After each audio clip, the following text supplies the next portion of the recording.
Assalamualaikum warahmatullahi wabarakatuh. Bagaimana kabar kalian semua sehat?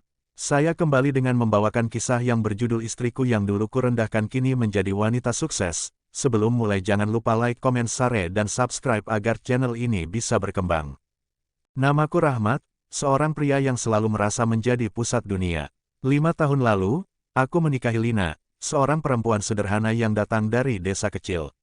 Dia tak punya latar belakang yang mewah, hanya seorang guru honorer yang mengajar di sebuah sekolah dasar. Aku mencintainya, atau setidaknya begitulah yang kupikirkan saat itu. Bagiku, Lina adalah sosok yang tenang, lemah lembut, dan patuh.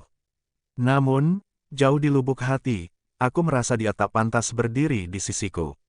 Aku seorang manajer di perusahaan besar, dengan karir yang gemilang dan pendapatan tinggi.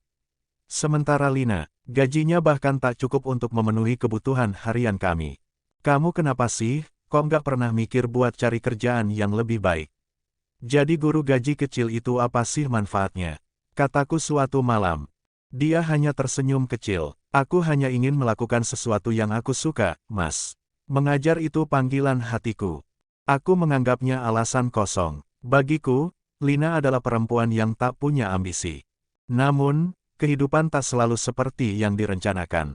2 tahun setelah pernikahan kami, perusahaan tempatku bekerja tersandung masalah hukum. Skandal besar membuat seluruh tim manajemen, termasuk aku, kehilangan pekerjaan. Dari seorang pria yang dielu-elukan, aku berubah menjadi pengangguran dalam sekejap. Hari-hariku diisi dengan lamaran kerja yang tak berbalas. Hidup kami berubah drastis. Kami harus pindah dari apartemen mewah ke rumah kontrakan kecil. Mobil yang dulu kubanggakan dijual untuk melunasi utang. Aku sudah kirim beberapa lamaran kerja lagi hari ini, kata Lina suatu pagi. Mungkin ada sekolah yang butuh guru tambahan.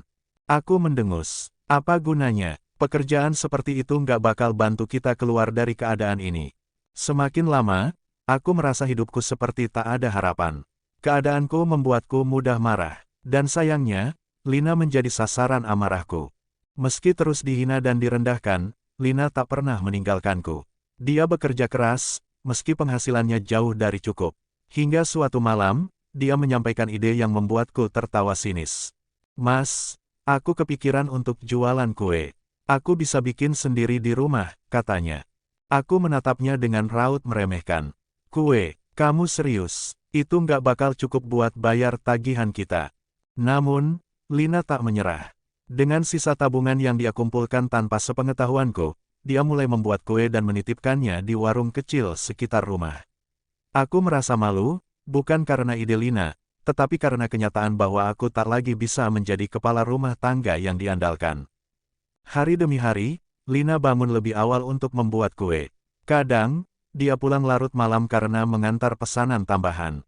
Sementara aku, masih terpaku di depan komputer, melamar pekerjaan yang selalu berakhir dengan penolakan.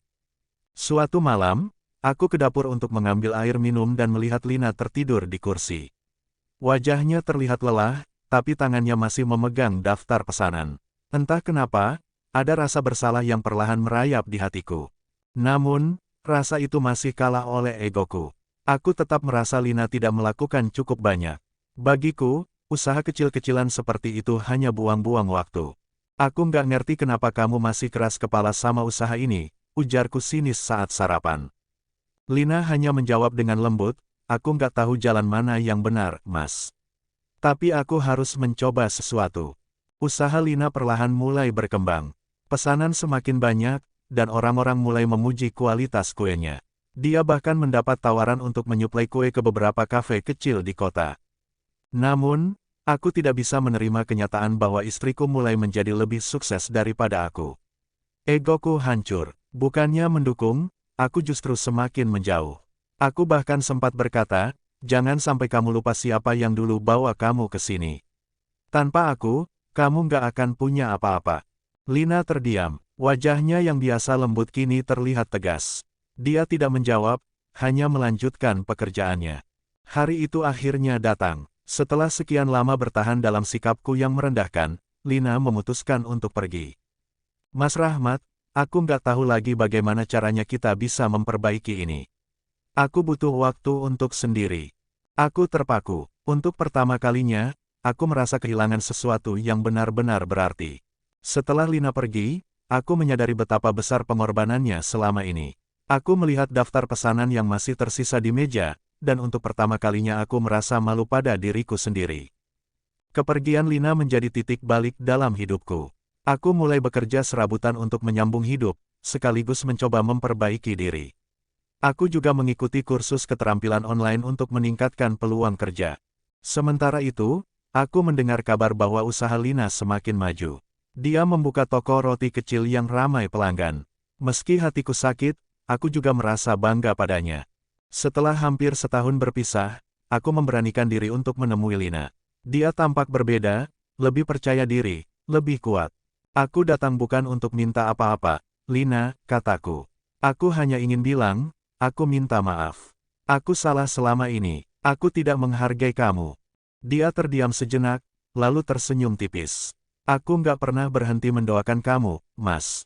Aku hanya ingin kita belajar dari kesalahan. Lina memberiku kesempatan untuk kembali.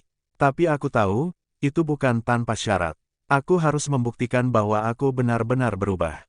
Kini, kami bekerja sama mengelola toko roti yang semakin berkembang. Aku belajar banyak dari Lina, tentang kerja keras, keteguhan hati, dan pentingnya saling menghormati.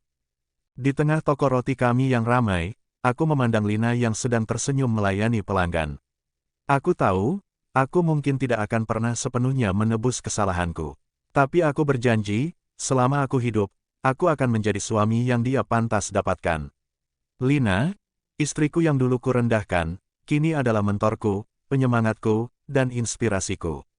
Terima kasih telah mendengarkan cerita ini. Saya harap kalian bisa mengambil pelajaran dari kisah ini.